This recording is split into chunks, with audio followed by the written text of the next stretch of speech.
Salutare și bine v-am găsit la un nou vlog! Noi suntem familia Mate și bine ați venit pe canalul nostru. Astăzi o să avem o discuție așa între noi despre război. O să vedeți ce subiecte atingem în familia noastră și am zis că este o idee bună ca să împărtășim și cu voi această discuție. În numele Lui Iisus, amin, da. Bun, hai să punem intro-ul, să punem și o piesă muzicală, să dăm drumul la siglă, da? Și începem imediat.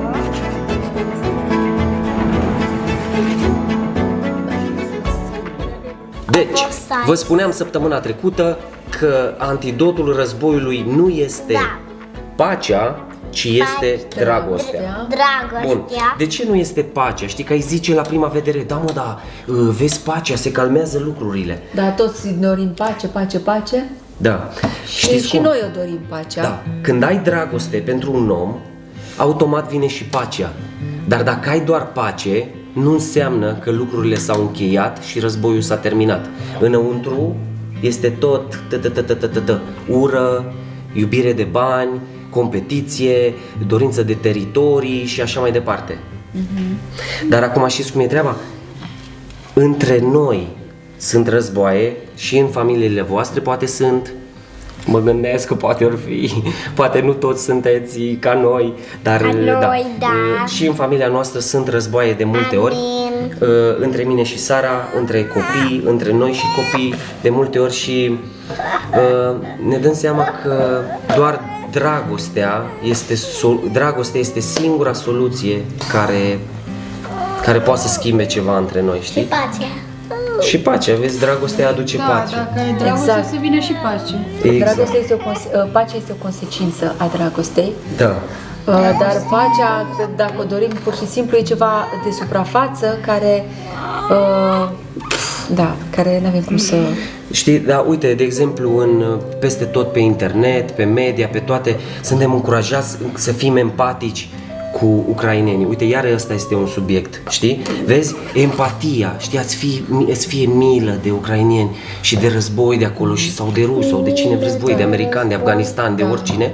Și ne este milă. Da, și ne este milă, dar empatia nu rezolvă problema. Și dacă ne punem în locul lor, ne dăm seama că ar fi cumplit și încercăm să ajutăm cum putem și... Vezi, de asta zic, doar empatia nu rezolvă problema. Tot dragostea rezolvă problema, adică o acțiune din partea noastră.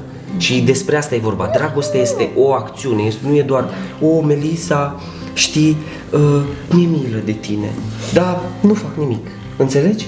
E ca și cum vezi un om pe stradă și zici, hai să ne fie milă de el. Ia uite, săracul, doarme pe stradă, n-are ce mânca, e dezbrăcat, e bătut, ne e milă de el la toți de ni se rupe inima. Sperăm să nu ajungem vreodată în locul lor. Da, ne e milă tuturor. Este fix degeaba dacă nu acționăm, știi? Și asta e o chestie pe care noi o vrem să o trăim. Da, asta e o chestie pe care noi vrem să o trăim și anume că cu adevărat să acționăm în dragoste, să arătăm dragoste oamenilor care suferă în situația asta. Da, practic Da. videoul ăsta, un pic să zic, videoul ăsta este despre ce vorbim noi în familie, despre asta, despre război. Da? Și încercăm să ne aducem aminte și să împărtășim toate subiectele și cu voi. Da, Scarlett, spune. Zi. Deci eu am văzut pe YouTube că era un om sau doi care căutau căței sau animale de pe stradă și îi dădeau mâncare. Și eu azi cu Emma am luat mâncare de-a lui Willow care nu îi place alea mari, bobițelele mari, care nu îi plac și m-am dus peste tot, în toată Codlea, eu cu Emma să căutăm căței și după aia am găsit și am dat mâncare de pisici la căței. Și i-a plăcut, am mâncat și am făcut vreo 3 ture sau 2, așa, deci cumva tu nu te-ai uitat doar pe YouTube și ai zis, mi-e milă, ai și făcut ceva, ai acționat. Și am plâns la unul. Da? Că era rasa lui Drupi și era să moară. Da? De ce era să moară? Golden Retriever era. Că Așa pe server. Nu mai avea aer. Am Da? pus pe ea. Nu mai avea, digo mai era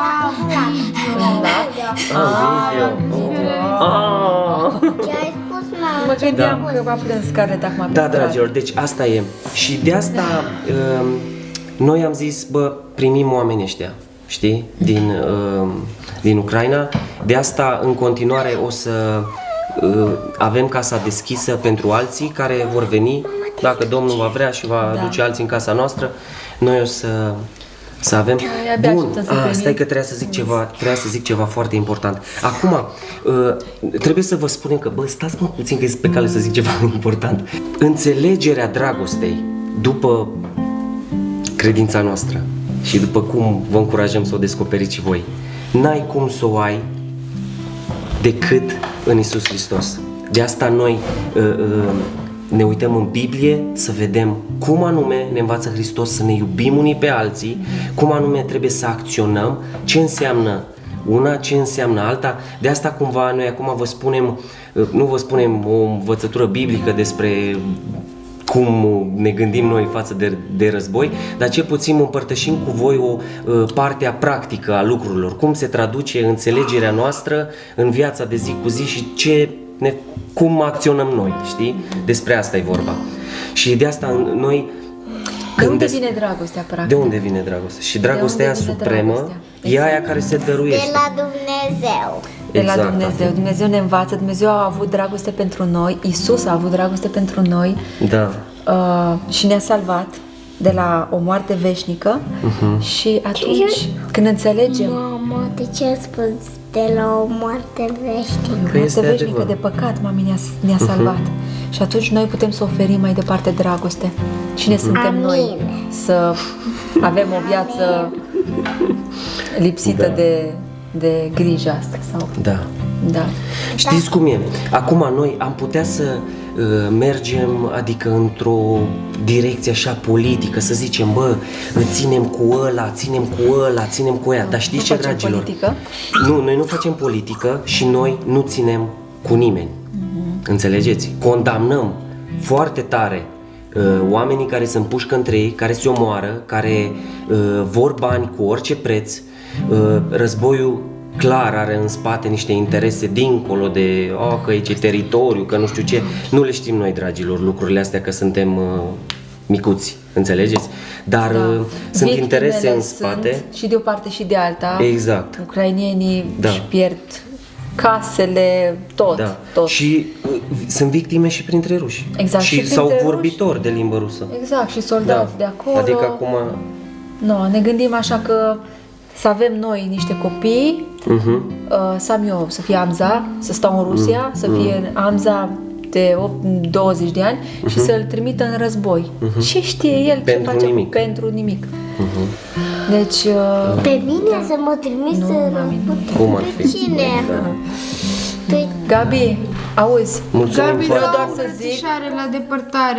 deci e foarte mult ajutor, îți mulțumesc Da, din mulțumim suflet. frumos, Gabi. La ceea ce faceți voi, Ce anume? Pur să contribui și eu să primiți o astfel. drăguță.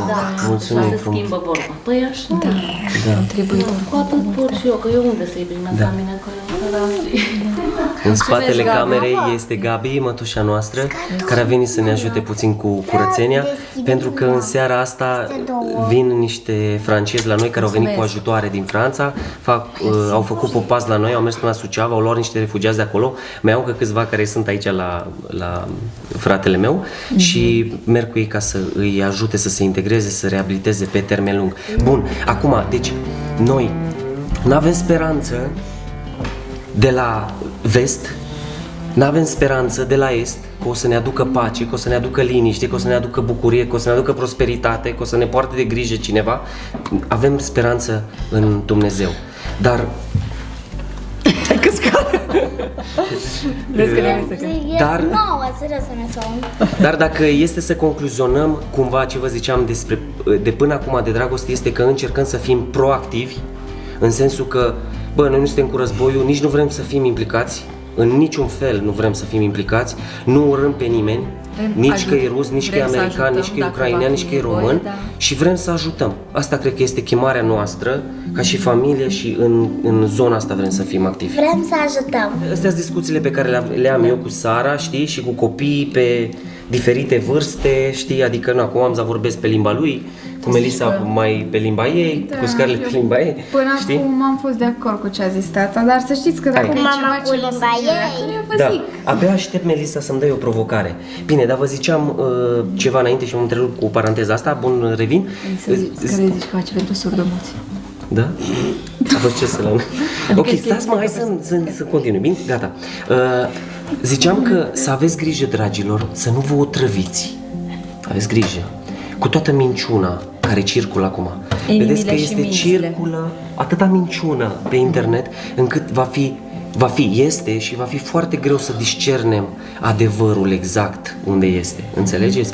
Presa care ne-a spus câte milioane de oameni mor de COVID și cât de grav e și au pompat lucrurile cu mare exagerare, aceiași oameni ne spun cum arată războiul și care este adevărul și cine este rău și cine este bun. Deci nu vă lăsați, dar nu zic că nu există oameni de bună credință în toată media, nu asta, să nu înțelegeți asta, nu răstălmăciți cuvintele, dar este foarte multă incertitudine, foarte multă minciună, propagandă pe toate părțile, fiecare are interese, de asta e foarte greu să discernem adevărul.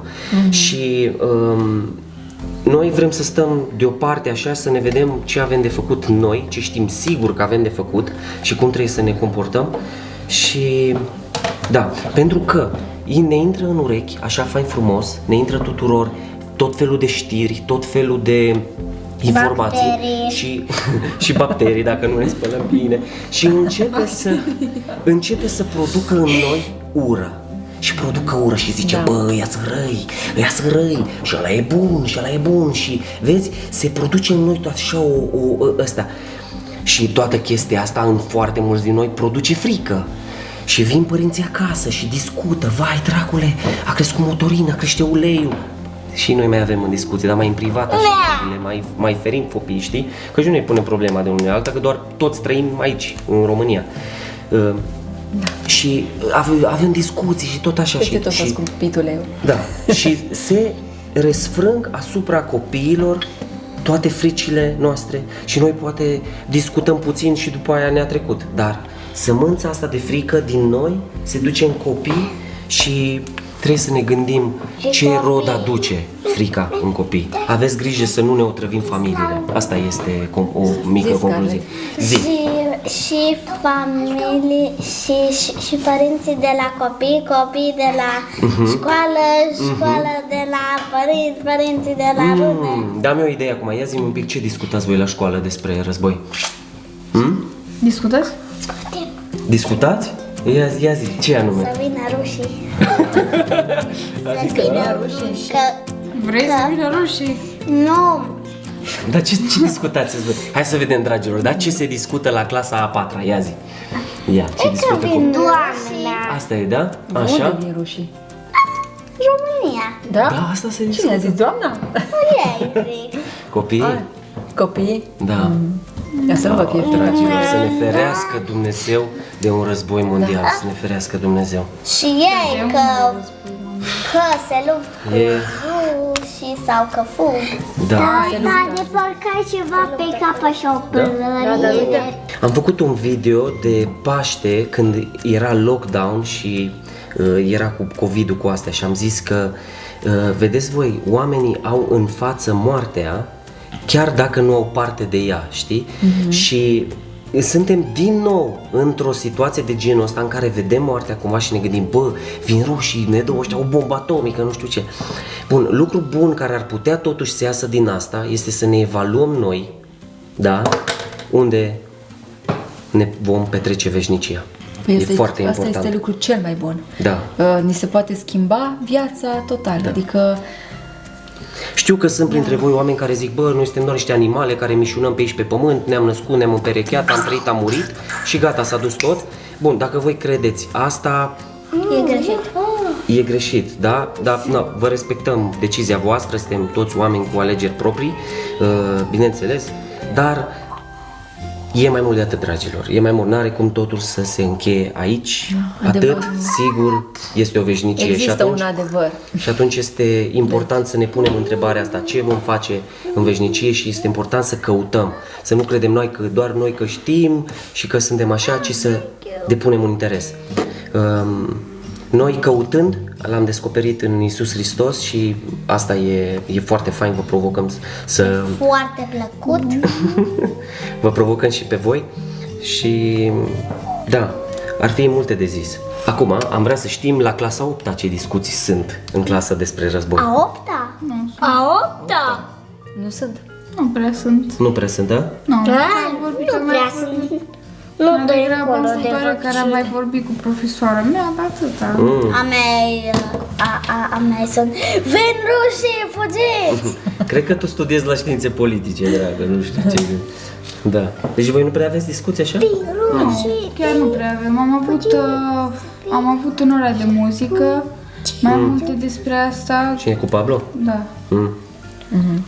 Am Pablo, avut da. Bine. și cu el am vorbit atunci toată ora. Și am avut așa cum se zice, un conversation. A conversation so nice. Wow. Amza, dar ce discuție ai tu la grădiniță? Nu merg! Amza n-a mai fost la grădiniță. Vai, ce părinți are. Nu am mai fost la grădiniță, mi-e foarte greu să-l duc dacă... Nu o să merg, nu o să merg, nu Dar o să merg. o să mergi într-o zi. Într-o zi. Curând. Da. Cred că anul ăsta. Crede. Stai că mi-a mai adus aminte de o chestie pe care o vorbeam. Dumnezeu nu a creat omul ca să domine alt om, să domnească peste om. Și asta este o problemă de rădăcină peste tot. Și acum nu mă înțelegeți greșit, nu mă refer la autoritate, da? Adică eu sunt tatăl în familia asta. Da? Eu sunt tatăl și eu am autoritate asupra copiilor. Și dar eu sunt Scarlett și eu sunt o fată șmecheră. Da. Și Tu eu ești sunt Scarlett? Tamza, eu sunt ce mai Melissa. șmecheră. Bă, stați mă, băi, Sunt voi. Melissa și am autoritate peste Willow. Exact, vezi? Dar vezi, Mai- autoritatea mea peste tine sau peste Sau mami, trebuie să da? duci. Nu se... Contează.